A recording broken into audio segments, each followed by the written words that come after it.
Hey, what's going on, everybody? My name is Mundane Matt, and I just wrapped up the 13th episode and season 1 finale of Marvel's Iron Fist. Now, this is a series, let's face it, has had an absolute shitload of controversy surrounding it ever since Finn Jones was cast as Danny Rand in the summer of 2016. This was a show that people were literally rooting for to fail, and if you look at some of the articles coming out post its release, they're trying to champion that as a victory for those against cultural appropriation. Those people who are making those claims, seriously, never read the fucking comic, don't even know that Danny Rand was originally a white guy. It's not cultural appropriation if it's part of the story.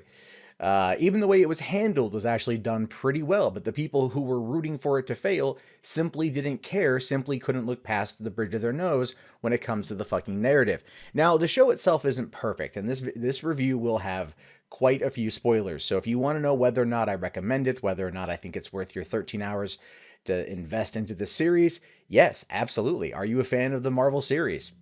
Did you like Daredevil? Yes. Watch this show. This show essentially is like Daredevil season 3 minus Matt Murdock, and I will talk about that, but that's the best way to describe it. And I believe it's leading into what we are going to see in the Defenders, even if they didn't do as much connecting to that as I would have liked. But then again, so here, spoilers going forward, all right? So the storyline essentially is this. Danny Rand returns to New York City after being presumed dead for 15 years. He didn't die, actually. His plane went down to the Himalayas, his parents both demised, but warrior monks found him and took him to basically heaven, aka Kunlun, in the Himalayan mountains, and trained him to be a warrior monk, where they literally beat the shit out of him every single day and trained him how to become a warrior until he was chosen to go in and fight the dragon and become the Iron Fist, the protector of Kunlun, the defender of that gateway. But then Danny says fuck it and takes off back to New York because he's trying to get answers about why his parents died and trying to look on that part of his life. And this is where the story begins. And of course, the first few episodes of the series are very much introducing us to the characters, introducing us to Danny, and also showing us a lot of his, well, not naivety, right? Naivety. That's the word I want to use. His inexperience in terms of social interactions and how things are done. And that's a lot of what the first 4 episodes are about, which did catch a lot of flack from the critics that are like, God, the show just slugs on. I mean, Jesus, this whiny white boy about fucking Chinese mysticism. Again, it's all part of the character. Imagine, if you will, a person locked away for fucking 15 years, plucked from his parents' embrace at the age of 10 when they tragically died in a plane crash, not ever being able to fully deal with those emotions, and living in a world that is all based around training to fight. Coming into our world, our reality, our realm, and then trying to get reacquainted. It's going to take a little bit of time, and considering the fact that everyone thinks that he's dead, that's going to be a bit of a hassle as well. This isn't like Iron Man being locked away for 18 months as in the first fucking movie. When people didn't know what really happened to Tony, they thought he was dead. People already knew who he was. Here you had a 10-year-old going missing and then coming back as a 25-year-old, and there's going to be questions. And yes, it may have taken a little bit of time to get there, but during that time, we were introduced to Colleen Wing, who is an awesome character, to Ward Meacham, to Joy Meacham, to their dead father, Harold Meacham, who I will say that David Wenham, most of the time when he was getting all fucking crazy during the series, I was very much going like, God damn it, Faramir. But I felt he was an excellent villain, actually. His delivery and his performance was fantastic all the way through. There was a level of intensity there that I really enjoyed. Same with Ward. Ward had a very interesting character arc all the way through, and I liked how he went from kind of a hard ass to him opening up emotionally and being vulnerable, and us seeing his breakdown. He did a great job. Joy was kind of always Joy. She didn't really get a lot of that character arc that I would have liked. I was definitely more focused on Ward than Joy, but that's okay. That's okay. They're going to probably explore more of that in season 2. Anyway, So during those first 4 episodes, that's kind of what we saw. We learned more about the hand is involved, and of course, like I said, this is kind of like Daredevil season 3. This time they're dealing with the hand and the hand only, except no Daredevil, no Elektra, no Stick, but a fuckload of Madame Gao, and that was awesome. Madame Gao was one of my favorite parts of season 1. I liked her little appearance in season 2, and the fact that she's a key player in season 3, or in Iron Fist, was really cool for me. I enjoyed the fact that we got to see more about the different factions of the hand, and we got to see more about how they were warring with each other. There wasn't as big of like an explainer with the hand as I think would have been necessary to kind of like give us maybe like a sense of, I guess, like a weight in terms of them going against each other. But I have a feeling that's what's going to happen with the Defenders. I have a feeling that there's going to be battling the hand once again, because clearly it's still not resolved with Daredevil after season 2, and it's still not resolved at the end of Iron Fist season 1. Next season being the Defenders, I think that's what we're going to see. And I think also ultimately it's something we also need to see them fight and finish. The middle half of the series has already, even leading into the last half, has a lot more to do with Danny more or less coming to terms with who he is, trying to understand who he is, and then also trying to stop the hand, and also questioning where his loyalties lie. And a lot of people were ragging on the acting about Finn Jones and saying he wasn't the best person for the role. I think he was able to bring the right amount of inexperience, the right amount of innocence, the right amount of naivety, and all of those things that would kind of encompass the character of Danny, having been gone for 15 years, having been gone through puberty and adolescence and young adulthood, now coming back a man and also a billionaire who has this mission that he doesn't fully understand, but he's running in headstrong, believing that he's the living weapon. And again, the story was extremely engaging all the way through. I really liked how they presented it. I liked how we saw things. It could have been explained maybe a little bit better from time to time, and there were a couple slow scenes that you could kind of feel were dragging out, but ultimately it was leading towards something. I don't know if the ending necessarily accomplished that, to be honest with you. The ending of it is like you find out that Harold, who is resurrected from the hand and can't die, had Danny's parents killed, and then, he's been manipulating Danny, but we also already have seen that. Now Danny figures it out. Danny wants to kill him, but it very much also questions the, should you kill? If you kill, you're going to be crossing that line you won't be able to come back from. And that is, again, brought up a lot in Daredevil, right? A lot in Daredevil, not so much in Jessica Jones, but a little bit in Luke Cage. And that theme is kind of always reappearing in these franchises. It's very much the should you kill, and that kind of came up quite a bit in the end. One of the things I really enjoyed was, again, just the journey of Danny Rand. I liked his interaction with Colleen. I felt that Jessica Heswick is her name, was a very good actress. Her and Finn Jones had good chemistry.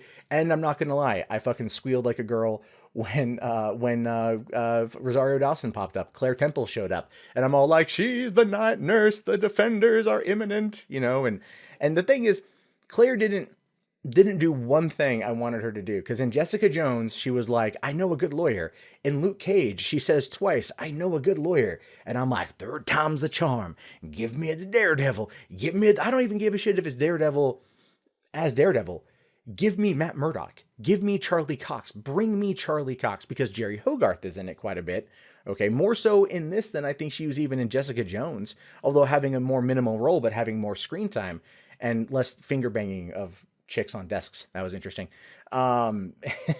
So there was a lot of references back to the other shows, right? Daredevil is mentioned once by name. Jessica Jones, there is one reference to Jessica Jones that you have to, if you don't catch it, like Joy says that she hired a private investigator who would do a good job if she would lay off the drink. And I didn't even catch that it was Jessica Jones. My girlfriend caught that. So I thought that was a nice little slip in of a dialogue. Luke Cage is referenced, never by name, but Sweet Christmas is said by Claire a couple times. And so they definitely kind of tie in other aspects. Like I said, the hand is the villain of the series, essentially. And so there's a lot there that does tie into the previous series. Nothing that leads into the Defenders. And that's what bothered me the most about it was like Claire kept this is where I got a little bit annoyed with Claire's character because Claire was just like, well, I know people with superpowers. And I'm like, then why the fuck don't you call them? If you happen to know a guy who is really good at fighting bad guys and has experience fighting the hand, and this new dude, your new homie, is the Iron Fist, but is getting his ass handed to him a little bit, maybe, just maybe, you fucking pick up a phone, you dial that blind motherfucker, and you get him to come down and help the fuck out. Nothing. Nothing. And it's just like, ugh, God damn it. Just like, it's connected, and I know they didn't want to take away from Iron Fist by bringing in Daredevil. I get it. But as a fan, God damn it, I wanted it. Overall, it's enjoyable. There were some issues with like the cinematography at times was a little bit like kind of wonky in terms of the fight choreography and how they cut it together. But there were other times where I felt the cinematography was very well done. They did some very nice shots and everything else, and I enjoyed it. The fight choreography and some of the fights were actually really well done. Like Bakudo versus Colleen, and then also Davos versus Iron Fist. I quite enjoyed. But stuff that they need to work on for the next season. It wasn't as well choreographed as, let's say, the fight scenes in Daredevil, like the hallway fight scene or the stairwell fight scene from season 2, or even the fucking prison fight scene with the Punisher, or like the jail fight scene with the Irish mob and Daredevil and the Punisher. Those are just amazing fight scenes. That show is just so superbly done. And a lot of people are ragging on Scott Buck as the showrunner for this kind of thing. And it's just like, I think he did a pretty good job. Other people have criticized the dialogue. It's a little corny at times, but I think it also kind of plays in to Danny Rand himself. As I said, this is a person who is dealing with trauma, who's dealing with PTSD from, never being able to experience or to deal with the energy that happened, the trauma that happened when he crashed in the Himalayas. And that's a lot of what's coming out. And that's a lot of what plays into the last kind of part of the series is Claire's like, you need to let that go. You need to work through some shit. And that is true. He's blocking himself. His energy is being blocked by his anger, his rage that he's never dealt with or been allowed to deal with. That was actually a big whole scene with Davos and Claire having a conversation when Davos gets upset and then he turns and he kind of like internalizes his anger. And she kind of realizes that and she's like, whoa, shit, that's not a good thing. Because your entire life, every time you get upset, you're told, no, just stuff it down, stuff it down, stuff it down. And it's going to come out in other ways. And that happened with Danny, actually more often than not. And I feel that was a nice, interesting layer, a dynamic of the character that I haven't seen a lot of other reviews talk about, is that approach to it. And I found that to be kind of refreshing, actually. A lot of people don't realize that superheroes ultimately are people. Danny is a human who has these abilities and he has to deal with them. Matt Murdock has Catholic guilt, and that plays in pretty heavily, at least with season 1, not so much season 2, but to the overall character. Catholic guilt is there. Look at Robert Downey Jr., Iron Man 3. He had the PTSD from the attack on New York, the incident in New York, and that really fucked with his head. These are deconstructions of these characters that I believe are more realistic and more telling of these creators trying to tell these intimate stories with these people, to showcase them as human, to make them as relatable as humanly possible. And while it wasn't maybe as well done as it could have been at times, I do feel that the overall sentiment was there, and it's one that I really appreciated, to be honest with you. But to kind of wrap this thing up, because this whole thing's been going on for a while, I really liked Iron Fist. I felt like there was a lot more complex and a lot more subtle and nuanced than a lot of other people did. I got a lot of subtext of what was going on, and it's another very good addition into the Marvel Netflix franchise. In fact, from what I was reading, it actually had the second largest opening weekend of the Netflix shows. And with like 63 million people or something. Not as big as Luke Cage. Everyone wanted Luke Cage to kick ass, and it did. 69 million on that one. But in terms of my order of the first 4 seasons of these shows, Daredevil, Iron Fist, Luke Cage, Jessica Jones is how I view it. And Luke Cage it just had such a bad second act. This one kind of was good all the way through. But I want to say just real quick, David Wenham as Harold was a great villain. He was an excellent bad guy. Carrie-Anne Moss as Jerry Hogarth was great to see. Rosario Dawson was very good as Claire, except I wish they would have actually brought in the other people. And Yeah, we got a little bit of time left until the Defenders. I was bummed there was no teaser trailer at the end for it because they've already wrapped production, so you figure they would have had something ready to go. But in a few months, we'll get to see that. Probably around September, we're going to see that. Hopefully, we'll get more on the Punisher series here pretty soon. There was no Frank Castle reference, unfortunately. Oh, but there was a Karen Page reference. So they've been kind of tying it all together a little bit and everything. So, what are your guys' thoughts on this? Did you enjoy Iron Fist as much as me? Let me know in the comments. My name is, of course, Mundane Matt, and I'll talk to you guys later. Thumbs up the video, subscribe if you're new, and check back often for more content. All right, guys, have yourself a great day. Peace out.